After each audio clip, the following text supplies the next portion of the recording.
मुझे एक लॉकअप में धक्का देकर बंद कर दिया। जब मैंने पलटकर अपनी डरी हुई नज़रों से देखा तो वहाँ कुछ औरतें थीं जो 40 से 45 साल की होंगी। बस एक मैं ही जवान थी।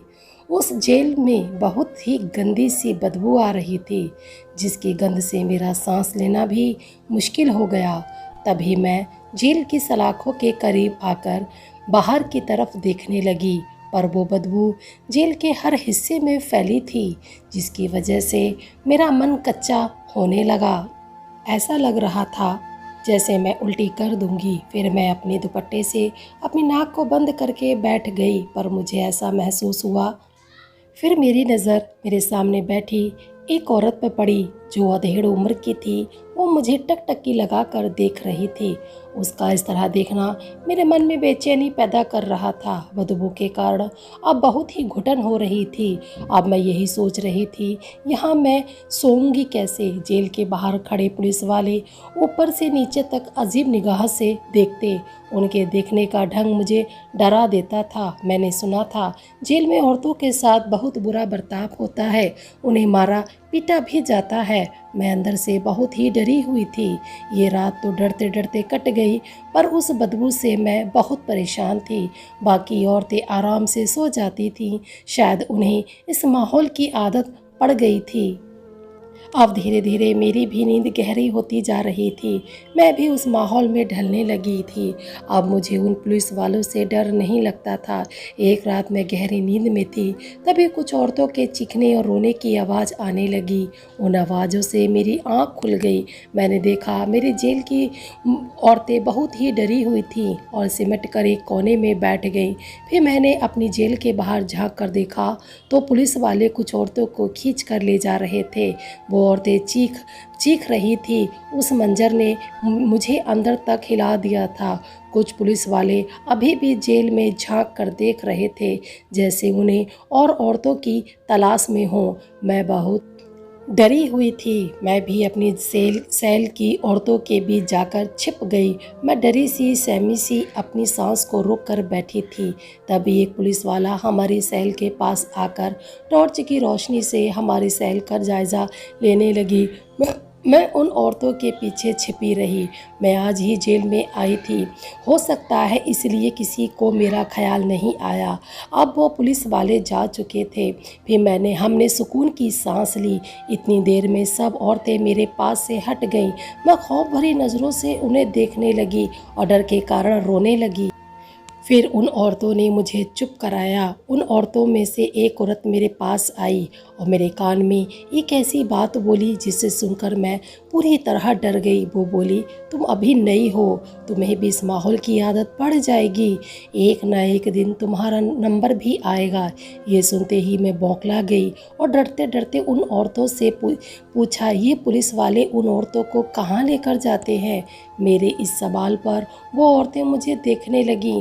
फिर धीरे धीरे मुझे सब बता दिया। उनकी बातें सुनकर मुझे बहुत बड़ा झटका लगा। मैं होश से बेखबर उन औरतों को देखने लगी और वो बोली, ये सब हमारे साथ कई बार हो चुका है, मगर तुम भी नहीं बचोगी। आज तो हमने तुम्हें बचा लिया, हम भी कब तक तुम्हें बचाएंगे।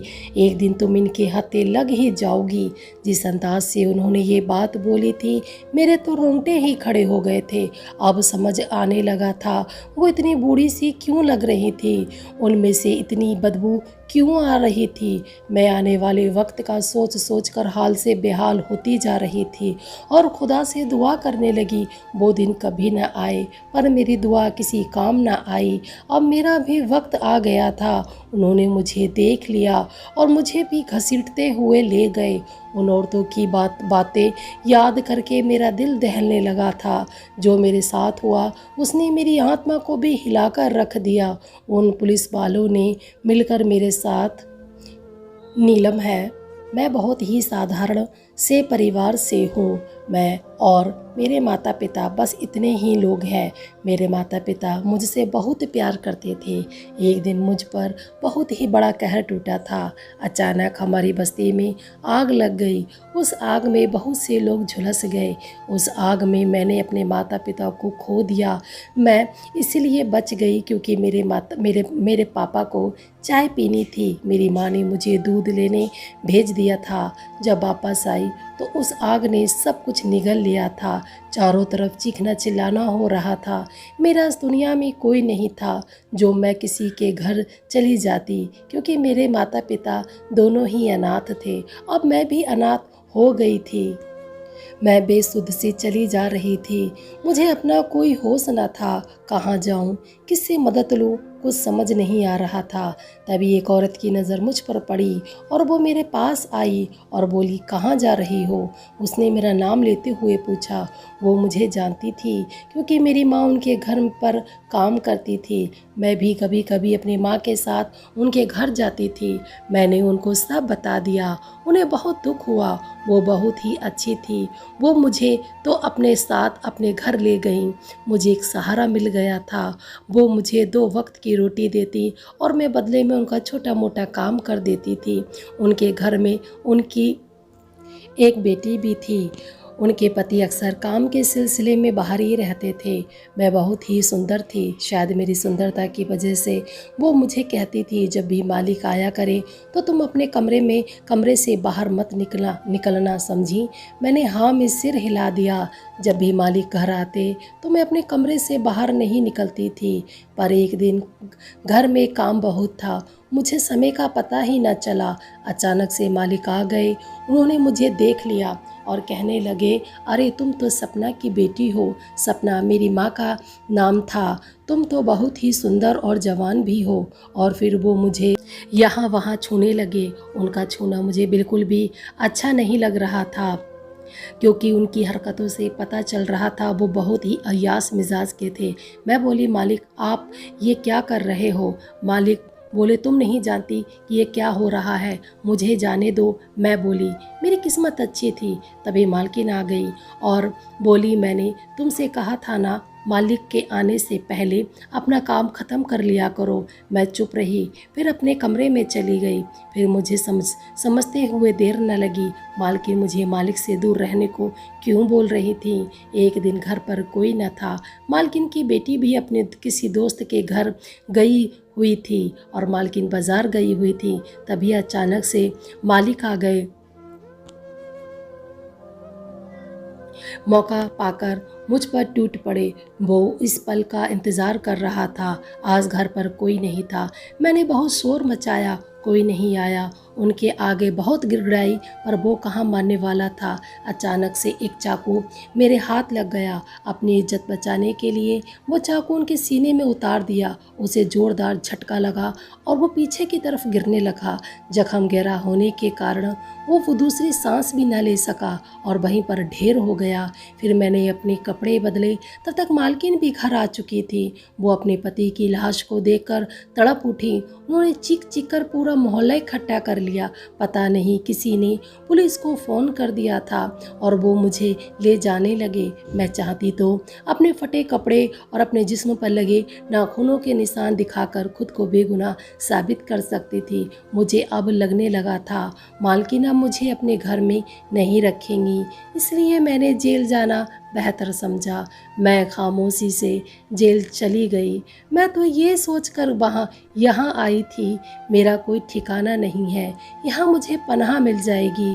पर मेरा यह फैसला गलत साबित हुआ। जुर्म करना तो आसान होता है, पर उसकी सज़ा काटना बहुत ही मुश्किल। यहाँ के माहौल से मैं बहुत डरी हुई थी। रात होते ही सब फिर से शुरू हो गया। रात को एक औरत को खींचकर ले गए। जब उस औरत को फिर से जेल में लेकर आए तो उसका चलना भी बहुत ही मुश्किल हो रहा था। वो औरत दीवार के सहारे से लेट गई। सुबह तक उसी हालत में पड़ी रही। उसकी ऐसी हालत देखकर मैं बहुत डर गई थी। मेरा जिस्म पूरी तरह कांप रहा था। उस पल ऐसा लग रहा था मैं खुद को ज़मीन में गाड़ दूं, पर कब तक खुद को बचा पाती। ना मुझे मौत आ रही थी, न ही पनाह मिल रही थी। एक दिन जब पुलिस वाले हमारी सेल के सामने आकर खड़े हो गए और जायजा करने लगे, फिर क्या मैं उनकी नज़र में आ गई। वो मुझे घसीट कर ले जा रहे थे। डर के कारण मेरी चीख निकल गई। मेरा पूरा शरीर पूरी तरह कांप रहा था। मैं खुद को छुड़ाने की कोशिश करने लगी, पर मैं नाकामयाब रही। वो मुझे खींचते हुए एक कमरे में ले गए। वहाँ बहुत बदबू थी, जिसके कारण मैं बेहोश सी हो गई थी। उन्होंने मुझे खींचकर एक बेंच पर लेटा दिया। वहाँ बहुत सारे कुत्ते थे। मैं उन्हें देखकर ही डर गई। मैंने हिम्मत करके वहाँ से भागने की कोशिश की, पर पकड़ी गई। उन लोगों ने मुझे बहुत मारा। अब मुझ में कोई हिम्मत नहीं बची जो मैं उनका सामना कर पाती। उसके बाद जो हुआ वो किसी कयामत से कम नहीं था। अब मेरी हालत बहुत ख़राब हो चुकी थी।